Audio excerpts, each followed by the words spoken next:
Thank you, Mr. President, and all of you for convening here today on this important matter. When President Trump took office, he made it among his highest priorities the restoration of peace anywhere and everywhere in the world where the opportunity presented itself. And it's met with great success in a number of places. We had a conflict between India and Pakistan, which was a very dangerous conflict, and one that he chose to engage in and was able to bring it to, be very involved in bringing it to a cessation of hostilities. When Thailand and Cambodia were engaged in hostilities, the president got involved over a weekend over in the United States, and were able to play a critical role in that regard as well. We are very grateful to some of the countries in this room that were helpful in that regard with the DRC and Rwanda, and work remains to be done. But again, a conflict that presents grave dangers and extraordinary humanitarian challenges. With Azerbaijan and Armenia as well. He has become involved, and we were able to sign an agreement at the White House very recently that hopefully prevents a future conflict which would prove costly and deadly. But the one that's proved to be an extraordinary challenge has been the war in Ukraine, between Russia and Ukraine. The President has worked on it tirelessly, has invested a tremendous amount of his own time, energy, and the highest levels of our government.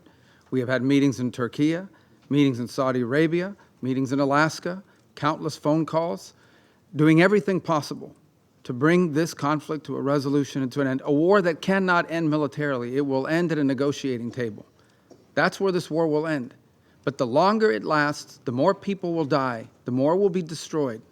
Some of the numbers we are seeing in the loss of life among military personnel, for example, on the Russian Federation side, are staggering. Staggering. In 1 month alone, more loss of life than in the entirety of the U.S. engagement in Afghanistan or Iraq. This war has to end, and we have done everything we possibly can and will continue to do everything we possibly can to bring it to an end. Very generous offers have been made. For example, a ceasefire at the current lines of contact, while all the other details on the future of the conflict could be worked out in terms of future territorial lines. The President has shown extraordinary patience in terms of not assessing additional sanctions in the hopes of having a breakthrough in this regard. And all has come to what appears to be not just a stagnant one, but an era, and we've entered a period of what appears to be potential even escalation, with the historically highest number of strikes we've seen over the last few nights and before. And now we are also watching incursions into neighboring airspace by both drones and airplanes. The President is a very patient man. He's very committed to peace, but his patience is not infinite. And as he has said repeatedly, he has before him the opportunity and the options of imposing additional economic costs on the Russian Federation if necessary in order to bring this to an end. He also has before him the option, as he has already chosen to do in some circumstances, to sell defensive weaponry and potentially offensive weaponry so that Ukraine can defend itself from this assault by purchasing that weaponry. So I'm here to say to the Security Council, the United States remains as committed as it has ever been to a peaceful resolution to this dangerous conflict. But there will come a moment in which we will have to conclude that perhaps there is no interest in a peaceful resolution.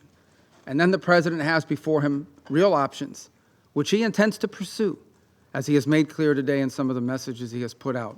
So I strongly urge the Security Council, the member states here, and those who are not part of this as well, to do everything in their power, and including the Russian Federation, to do everything within their power, and the Ukrainian side for that matter as well, but all sides, to bring this war to an end before it becomes something that will last another 3 or 4 years, lead to more destruction, both economic and at the same time and loss of life and loss of property and loss of futures. This war needs to end. But if it does not, if there is no path to peace in the short term, then the United States and President Donald J. Trump will take the steps necessary to impose costs for continued aggression. Thank you.